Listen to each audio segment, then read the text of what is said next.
መጨረሻውን ያሳምር። አሜን። በረከትና ረድኤት ይግባ መሰረት ተወዳጁ ድምፃዊ ያሬድ ነጉ የህይወት አጋሩን ለመምረጥ ሽምግልና ልኮ እሺ መባሉን ሰምተናል። በሙዚቃው ሁሌም የሚያስደስተን ያሬድ ነጉ አሁን ደግሞ የራሱን የፍቅር ታሪክ በአዲስ ምዕራፍ ሊጀምር እንደሆነ በማህበራዊ ሚዲያ ላይ ባጋራን ፎቶዎች ማወቅ ችለናል። እንግዲህ ሁላችንም እንደምናውቀው ያሬድ ነጉ በተለያዩ ጊዜያት ከተለያዩ ርዕሰ ጉዳዮች ጋር ተያይዞ የሶሻል ሚዲያውን ተቆጣጥሮት የነበረ ሰው መሆኑን እናውቃለን። በግል ህይወቱም ሆነ በተለያዩ የሙዚቃ ስራዎቹ እጅግ አነጋጋሪ ሆኖ ሰንብቶ ነበረ። ከሰሞኑ ግን ትንሽ ከሚዲያው ጠፋ ሸሸግ ራቅ ብሎ ቆይቶ የነበረ ሲሆን አሁን ግን በአዲስ ነገር ብቅ ብሏል። አዲሱ ነገር እንግዲህ ነጠላ ዜማ ወይም አልበም አይደለም። ከላይ ለመግለጽ እንደሞከር ነው ተወዳጁ ድምፃዊ ያሬድ ነጉ ለውድ ፍቅረኛው ሽማግሌ ልኮ እሺ መባሉን ነው ያረጋገጥነው። ያሬድ ነጉ እንግዲህ ተወልዶ ያደገው በ30 ቀበሌ ወይም በተለምዶ ከረዩ እየተባለ በሚጠራው ሰፈር ውስጥ ነው። የልጅነት ጊዜውንም እንግዲህ እዛ ሰፈር እንደሚያድግ ማንኛውም ልጅ ተጫውቶ ቦርቆ እንዲሁም ደግሞ በአንዳንድ ሁኔታዎች ላይ ጉልቤ ሆኖ ማደጉን እንግዲህ ከዚህ በፊት አንድ ቃለ መጠይቅ ላይ ቀርቦ መግለጹ ይታወሳል። ያሬድ ነጉ ቅድም ለማለት እንደሞከርኩት በተለያዩ ርዕሰ ጉዳዮች ዙሪያ አነጋጋሪ በመሆን የሚታወቅ ድምፃዊ ነው። ከዛም መካከል ወይም ደግሞ አነጋጋሪ ሆኖባቸው ካለፈባቸው ጉዳዮች መካከል እንግዲህ አንዱና ዋነኛው መድረክ ላይ ክለብ ውስጥ በሚሰራበት ሰዓት ከአንዲት ሴት ጋር የማይሆን አይነት ወይም ደግሞ ከኛ አገር ባህል ጋር በማይሄድ መልኩ ትንሽ ወጣ ባለ መልኩ ሲደንስ የነበረ ቪዲዮ ተለቆበት እንዴት በእንደዚህ አይነት ሁኔታ የተቀረጸ ቪዲዮ ማህበራዊ ሚዲያ ላይ ሊለቀቅ ይችላል? እንዴት እንደዚህ አይነት ስራን ይሰራል? በማለት እንግዲህ የተለያዩ አድናቂዎቹና ወዳጆቹ ወቀሳ አድርሰውበት የነበረ ሲሆን ሌሎች ይህንን ቪዲዮ የተመለከቱት ሰዎች በጣም ከስርዓት የወጣና አግባብ የሌለው ነገር በማድረጉ ሊወገዝ ይገባዋል በማለት በተደጋጋሚ ወቀሳዎች ሲያቀርቡበት ነበር። ከዛም ባሻገር እንግዲህ ሰይፉ ሾው ላይ ቀርቦ በሰጠው ቃለ መጠይቅ ላይ የተለያዩ አደንዛዥ እጾች ሱሰኛ እንደነበረና ያንን ነገር በሚያደርግበት ሰዓት በጣም ብዙ ሰዎችን አስቀይመው እንደነበር በዛም ምክንያት ደግሞ ያስቀየማቸውን ሰዎች ይቅርታ መጠየቅ እንደሚፈልግ ገልጾ እዛው ሰይፉ ሾው ላይ ከተቀመጠበት በመነሳት እነዚህን አስቀይሜያቸዋለሁ ብሎ ላሰባቸው ሰዎች ይቅርታን ጠይቋል። ከዚህ ጋር ተያይዞ እንግዲህ እሱ ይቅርታ ከጠየቀ በኋላ የድሮ ፍቅረኛው ይቅርታ አድርጋለት አብራው ተመልሳ እየኖረች ነው ወይም ደግሞ ከፍቅረኛው ጋር ታርቆ ወይም ደግሞ ይቅርታ በመጠየቁ ምክንያት ፍቅረኛው ተመልሳ አብራው ለመሆን ወስናለች፣ እንዲሁም ቀለበት አደረገላት የሚሉ የተለያዩ ወሬዎች ተናፍሰው የነበረ ቢሆንም ነገር ግን ያሬድ ነጉ ራሱ በራሱ ማህበራዊ ሚዲያ ላይ ብቅ በማለት እንግዲህ ይህ ነገር ውሸት መሆኑን ከእውነት የጸዳ መሆኑን በራሱ የሶሻል ሚዲያ ላይ ፖስት በማድረግ አረጋግጧል። በወቅቱ ስለ ፍቅር ህይወቱ በተጠየቀበት ሰዓትም እንግዲህ የተረጋጋ የፍቅር ህይወት እንዳልነበረው ወይም ደግሞ ቋሚ የሚባል የፍቅር ህይወት እንዳልነበረው ነበር የገለጸው።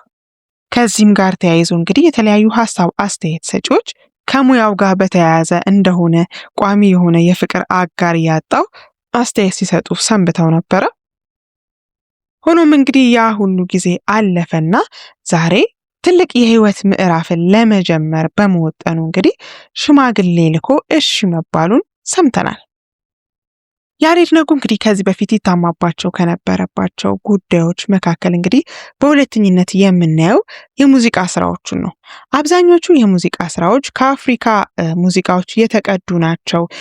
የሙዚቃ ሪትሙ ብቻ ሳይሆን ክሊፖቹ ራሱ በአጠቃላይ እንደወረዱ ናቸው። ኮፒ ተደርገው የሚሰሩ ስራዎች ናቸው። የራሱ የሆነ የፈጠራ ስራን መስራት አይችልም።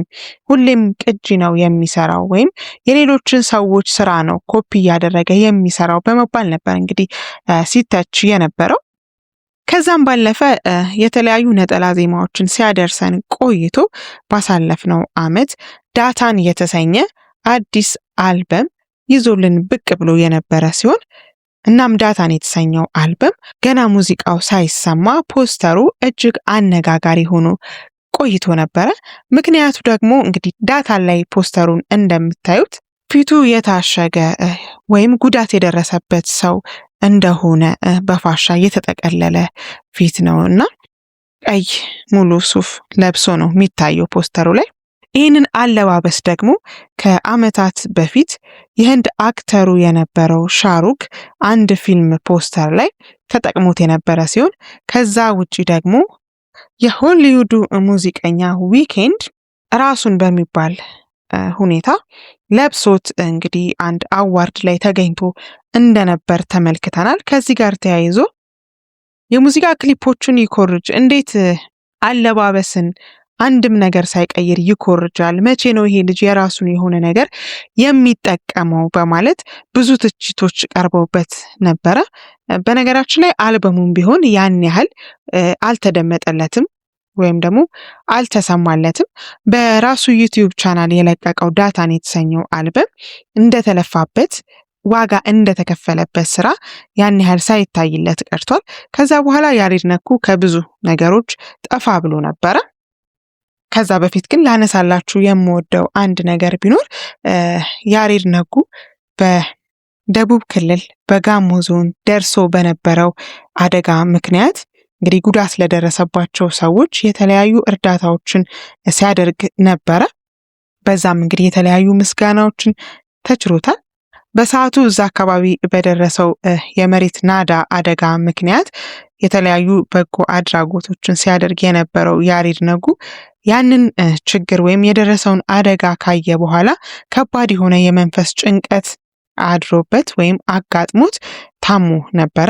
ሐዋሳ የሚገኘው አጎቱ ጋር እረፍት ለማድረግ ቢወስንም ነገር ግን ይሄ ጭንቀት እየተባባሰ ራሱን ስቶ እስከ መውደቅ ድረስ እንዳደረሰውና በሰዓቱ በሁኔታው ተደናግጠው ወደ ይርጋለም አርሴማ ይዘውት እንደሄዱ እና እዛም ከደረሰ በኋላ ለተወሰነ ቀናት ጸበል ሲጠመቅ ቆይቶ ድኖ እንደመጣ ገልጾ ነበረ።